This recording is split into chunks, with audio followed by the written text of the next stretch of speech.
video will provide an overview of socialization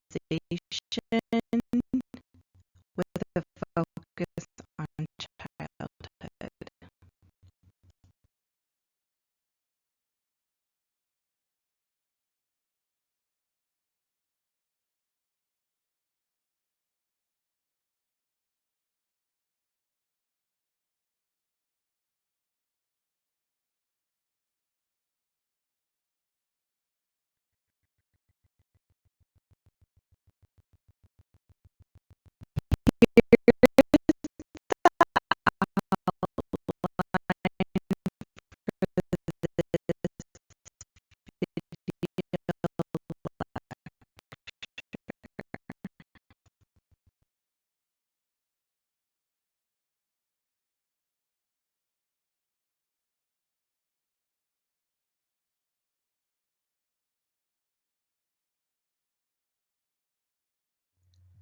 Before we review the first set of concepts, I want you all to take a moment and think about what you observe in relation to these 4 images you see up in the screen. Think about what types of social relationships are being demonstrated by these images and how you are able to determine and reasonably assume what types of social relationships are being depicted in these images. We'll get back to these images as we review the following concepts.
Moving beyond the textbook definition of socialization, I want to emphasize 3 components of socialization. So we can understand from a sociological perspective, socialization is the view, and also many theories revolve around this concept, that explains human behavior as a result of this lifelong process where we learn the norms of our society. So the way that we learn these norms are through messages that not only teach us, but also serve to reinforce what are the norms, customs, values, beliefs, and acceptable behaviors of the society and culture that we are a part of. These messages can be implicit or explicit. Implicit means it's something that's implied, it's not as obvious, but the message is still there. If any of you have been out in public with a parent or a grandparent or even a teacher and done something that maybe you shouldn't have done or that they didn't agree with, and they gave you a look that indicated they were displeased, frustrated, maybe even embarrassed, that's a really great example of implicit socialization. Not only is it a way to socialize someone without the use of words or language, it's also something that's not written down anywhere or formalized in a rule book or even a law. So the look that many of us have experienced or maybe even given in our lives is something that we can understand to be an implicit way that socialization takes place. Explicit messages, on the other hand, are explicit. And I don't mean offensive by that. What I mean is something that's obvious, something that's written down. There's a policy, and you can go and find that policy and find out exactly what the expectation is, or the procedure, or the rule, or even a law, right? So both of these types of messages are part of the socialization process. The last thing I want to emphasize is that this process is lifelong. We certainly experience intense periods of socialization from the moment that we are born until essentially early adulthood. However, it doesn't mean that we stop receiving messages once we graduate high school or once we go to college, right? There are lots of other instances where we will continue to receive messages and be socialized throughout our lives, even if the intensity of those messages does not remain consistent.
Building off of the concept socialization, it's useful to know the distinction between primary and secondary socialization. We can link these terms, primary and secondary, to the way that sociologists study types of social groups. So primary socialization is most associated with parents and relatives, but this could also include guardians or caregivers. Not everyone is going to be raised and or socialized in the earliest years by a parent, biological or adopted. What is important is that it is the primary social group that humans interact with. The emphasis during this period of socialization is on language and logic. So everything from learning the names of colors, numbers, how to ask for things, but also the idea that if X happens, then Y will happen, right? So cause and effect is a huge component of the way that babies, toddlers, young children, even teenagers, right, are socialized. The other key characteristic of the way socialization takes place within your primary social group is this is where your social identity begins to develop. So this is where the concepts that we will review shortly of status and role begin. And our first status that we occupy is that of a child. If it is gendered, then it is that you are a son or a daughter, a granddaughter or a grandson, a niece or a nephew, right? Those are the ways that our first status is gendered that most of us experienced in our earliest years. During this time, because infants and toddlers are typically interacting mostly with parents, caregivers, and relatives, this period of socialization is going to be very adult-centric. Even if you have siblings and lots of cousins in your extended family, it's not really until you move into your school years or even enter a daycare setting where you will begin to experience secondary socialization. So secondary socialization is associated with your social groups that come after your primary group. So this includes essentially all other types of social groups. So this, of course, includes schools, but also sport teams, youth activities, and religious memberships are just a few of the examples of the ways that individuals will begin to be socialized by their peer groups. This is also a period of time where you will develop new statuses like friend, student, classmate, or teammate, depending on which type of group we are thinking of, and new roles, so responsibilities and expectations on you as an individual really begin to grow once you move away from that primary group, right? The parents, the caregiver, maybe grandparents too, right? Your primary caregiver. This is where we begin to see these new statuses and roles emerging once individuals are becoming more heavily influenced by their peer groups, largely because the amount of time they spend interacting and socializing with them increases as well. Now that we've reviewed what socialization is and how primary and secondary socialization are distinct from one another, I want to talk briefly about the process of resocialization. This is a concept that refers to a change typically in your status and role where you are introduced to norms that are new, different, and or more useful to you as a member of society. So the example I have here is starting a new job, right? Most jobs will have an orientation period where you review not only company policies and procedures, but where you are explicitly trained by someone in how that particular place of business, whether it is working in customer service, working for the state, working at a restaurant, all of these jobs are going to have rules, policies, expectations associated with the position that you are hired for that they want you to be trained in. So starting a new job, but also a time where individuals typically experience resocialization is when they enter graduate school or even college, where you are having to learn a new way of interacting with your teachers, who are now called faculty, right? And the process and the policies and the rules that applied to you while you were in high school and even middle school are completely different in these settings. So that's a way that we can understand what resocialization looks like, and it typically happens when we are out of the period known as adolescence and childhood, though not always. Total institutions is a concept that I want to review as well, which was coined by sociologist Irving Goffman. And Goffman referred to specific types of organizations and institutions such as the military, insane asylums, and prisons that are extreme versions of resocialization. And one of the key characteristics of a total institution is that they rely on degradation ceremonies. Another way to think of this is putting individuals or even cohorts or groups of individuals through rituals or processes where their basic human rights or dignity are completely discarded, right? And these are all things that take place in the military and in prisons. And because of their reliance on degradation ceremonies, Goffman argues that these institutions are coercive in nature. So while individuals are definitely going through the process of resocialization in these types of institutions, it is not necessarily by their choice, but rather as a way for them to survive being in that institution or to get through it and become a member. All right, so now that we've established what socialization is, how it takes place in our primary and secondary groups, as well as what resocialization looks like, it's important for us to get a handle on the concepts of norms and sanctions.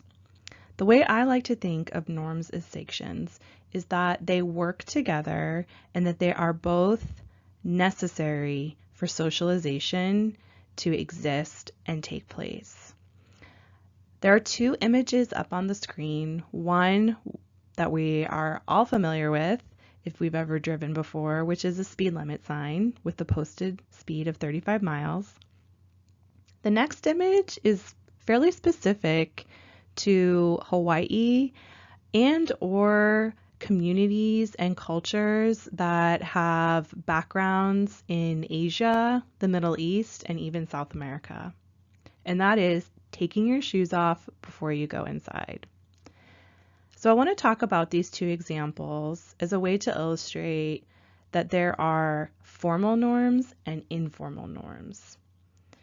The difference between a formal and an informal norm is that a formal norm, like the speed limit, is something that is enforceable by legal authority, right? If you've ever gotten a speeding ticket, you know. Whereas informal norms are enforceable, but generally by the pressure or the redirection that comes from other members of society. So the characteristics that all norms have in common is that they have a rule-like status. So one way to think about this is if you follow the speed limit, even if there's not a police officer, on a motorcycle waiting to give you a ticket, right? So some of the power of norms comes from the fact that we overwhelmingly tend to follow the norms of our society, even if there is no one present to watch and observe to see if we are following them. That's the sign of a well-established norm. The way that norms become well-established is they result from a collective effort. It's a social process, which means that it takes an entire community and a collective effort to establish norms. Norms do not come from individuals, whether it just be kind of the average person in society or a celebrity. It still takes a collective effort to agree that that thing or that idea or that object is something that is worthy of becoming a norm. Norms, of course, direct our behavior. They shape the decisions that we make on a day-to-day basis, whether or not we are aware of it. Norms also vary in their degree of importance. And what that means is that not every norm is as significant or as important as each other, right? So there are some norms that are incredibly important, like don't murder people. Not only is that a formal norm, but the repercussions and the consequences of taking a human life far exceeds speeding even, right? Or not shaking someone's hand when they stretch it out to you to introduce themselves. So all three of those things are norms, but they certainly are not equal in their degree of importance or significance throughout society. And all of this takes place through the collective buy-in, and that is that the vast majority of individuals agree and uphold that norm. This doesn't mean that 100% of a society or a community or even a neighborhood buys into the norms equitably, but it does mean that the majority of the members of society agree not only that something is a norm, but that they are going to sustain it through their own actions and behaviors. All right, now to talk about sanctions. The way we want to understand sanctions is that it is a response to a behavior or action that an individual takes. Sanctions can be positive or negative. So when an individual follows the norms of society and meets the expectations that are set for them, they are positively sanctioned or rewarded. However, when we fall short of those expectations or violate norms, we are negatively sanctioned. These sanctions can take place as either formal or informal responses. A formal sanction or a formal response to our behavior comes from specific organizations. So the image at the top of your screen is that of an arrest warrant. Anyone who's gotten a traffic ticket, as I previously mentioned, are both examples of negative and formal sanctions. However, sanctions can also be informal and come from other members of society. So the disapproving look that I talked about previously, you can see that in the image on the bottom half of your screen. However, sanctions can also be positive, right? Or we can think of them as rewards, being rewarded for following the norms and expectations of society. And this could be something that is formal, as in a scholarship or an award that you receive from either a university type setting or even from a nonprofit organization. An informal reward could be something as simple as getting a high five, a smile, or a nod, right? Where someone is expressing their approval and or encouragement of behaviors and actions. Last two concepts that I'd like to review to help understand the role of socialization in our lives is that of status and role. Sociologists talk about status as a social position that one occupies, and it is widely recognizable in a given society. An example that is related and relevant to all of your lives right now is that of student. So we're going to stick with that example. An achieved status is a type of status that one may enter or exit throughout their life. Student is a great example for this type of status as well, because the type of student you are has changed over the years, and you will also not be a student forever. Let's hope not, at least. An ascribed status, on the other hand, is a type of status that is assigned to you or ascribed to you by those around you. The two types of ascribed status that sociologists focus and research the most is that of gender and race, both of which we will cover later in the semester. Status set refers to all of the statuses one holds simultaneously. This will, of course, change over the course of your lifetime and will include both achieved and your ascribed statuses.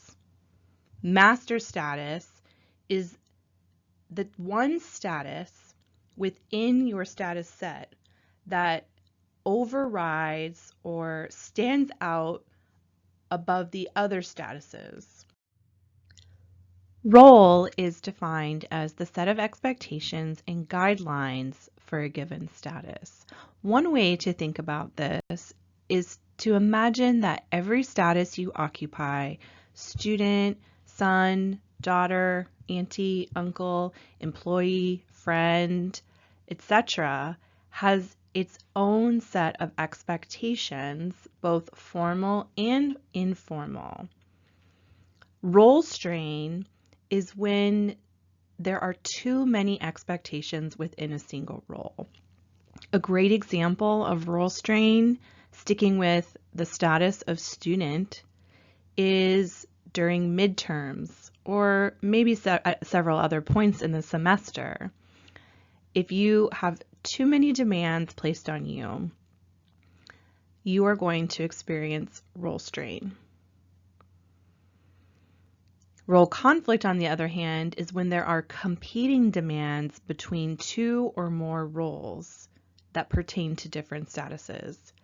So a great example of this is when you are a student and you work at the same time. You may have experienced this in the past where you need to either attend class, take an exam, write a paper, but your workplace calls you in and it wants to know if you are going to cover for somebody who called in sick, or they need you to come in and complete some kind of mandatory or required training with little to no notice. That would be an example of two of your statuses, that of student and employee, coming into conflict with one another. The demands and the expectations are in competition.